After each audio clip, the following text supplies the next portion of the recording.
For years, I thrived in the high-pressure business world, but the workaholic life finally caught up with me. I was 35, very overweight, in chronic pain with severe mobility issues, terrible diet, no exercise. My health was a complete wreck. Then I went to a gentle yoga class and felt truly relaxed. The stress just melted away. I went from a size 18 to a size 8. I stopped getting sick. Pain disappeared.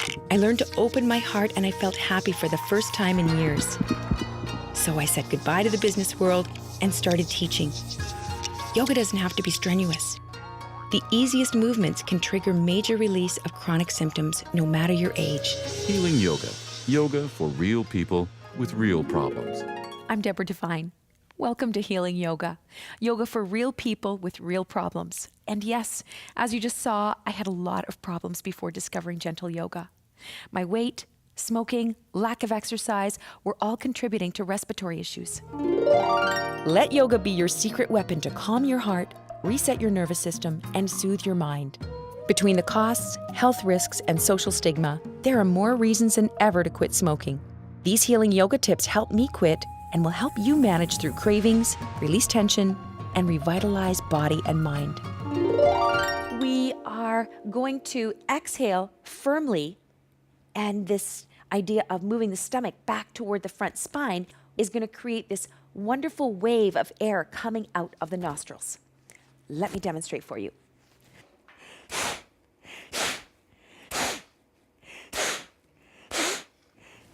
Of course, you'll want to keep a Kleenex close at hand, and we do several rounds. We'll try 5 breaths. Maybe we'll try 10 breaths. If you can get up to 25 breaths, you can get a lot of heat going here, and that is wonderful for also helping our immune system. 80% of our immune system is in the guts, so let's go for Kapalabhati. Now, take the Kleenex and keep it close at hand, and exhale firmly.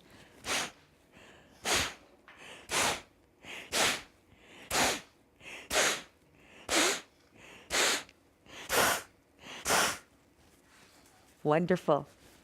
Now, feel how much more open and fresh you are now. Now, Bhastrika is the breath of fire. It's like a dog panting. So we just begin to work with the belly so that we can get the digestive fires burning a lot more brightly. At the end of the practice, you may feel like you need to wipe yourself off and you haven't even gone anywhere. So let's give this a try.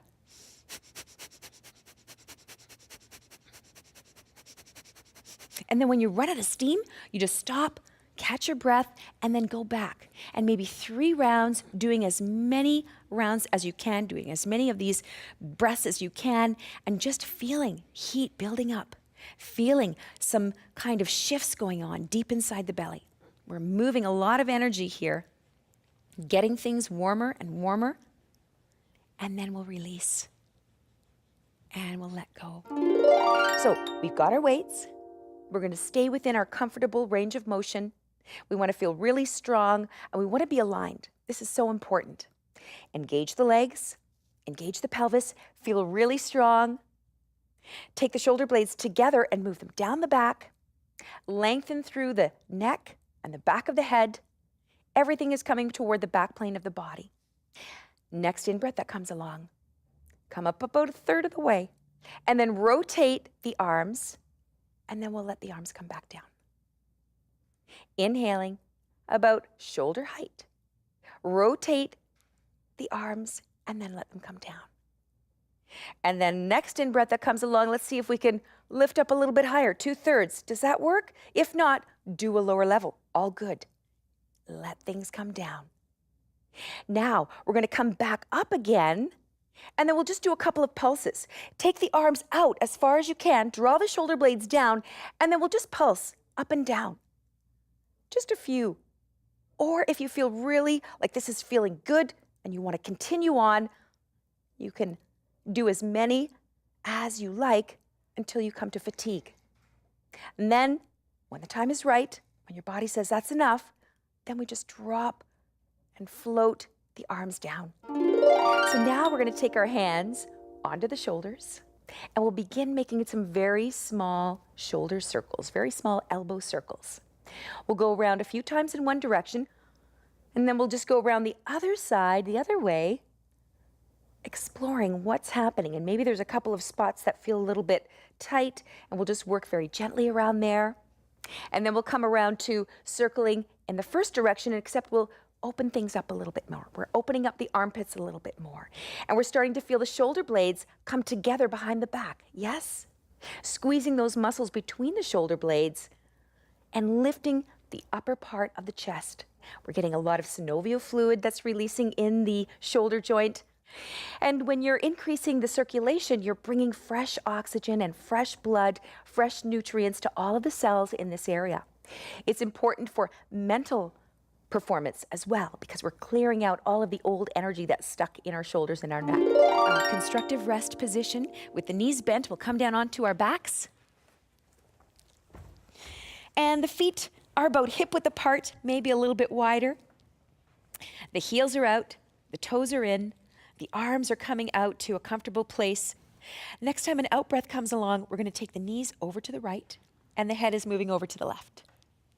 And then we're going to come back up to center, the next in-breath, and then we'll heel-toe the feet in towards the midline of the mat.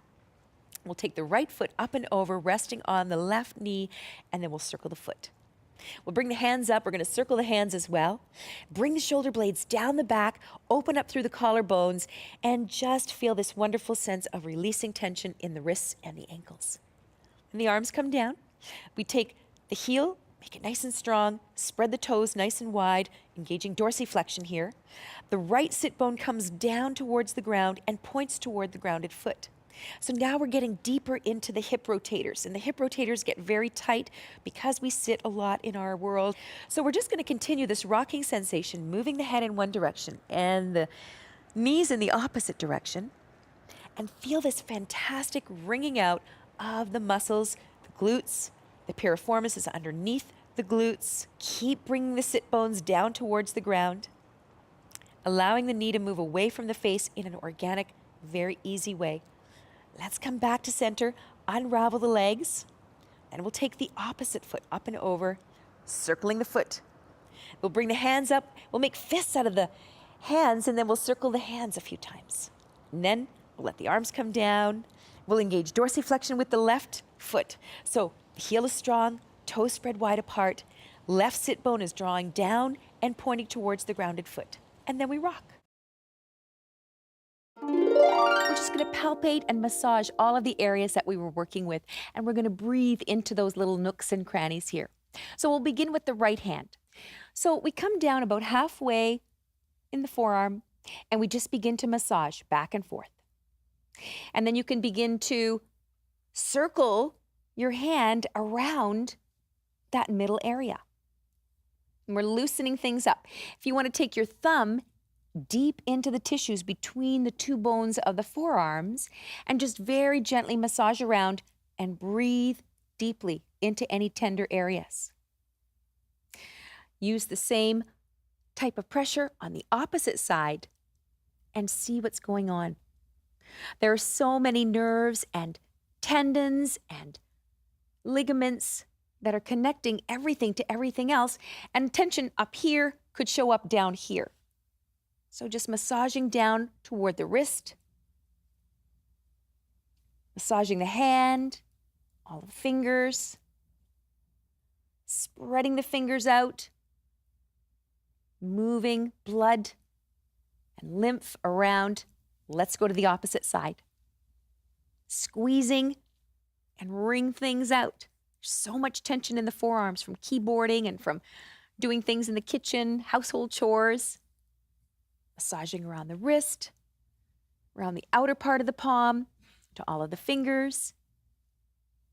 And then we shake the hands out.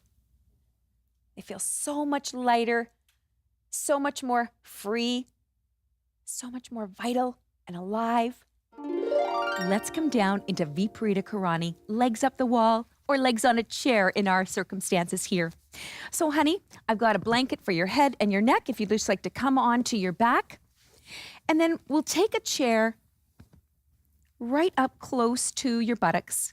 And then you can let your feet come up and rest on the chair back. So if having your legs on the chair back this way isn't comfortable, we can always bend the knees one at a time and slide the feet through to the chair back. And that will elevate the lower legs, keeping them nice and comfortable. Then we take the shoulder blades down the back, one at a time. And we let the arms come out and rest away from the ribs. Then we close our eyes and we rest. Legs up the wall, legs on a chair. Viparita Karani is an excellent pose when we need to build energy. This is such a relaxing pose that we can take Shavasana here. Let's take a long, slow, smooth in-breath into the feet, exhaling tension, exhaling holding. Shavasana is one of the most important poses for cultivating energy. This is where we rest and restore. Thanks for watching. Be sure to subscribe to the channel and stay up to date on all the latest videos. And let me know in the comments section below what other kind of videos you'd like to see.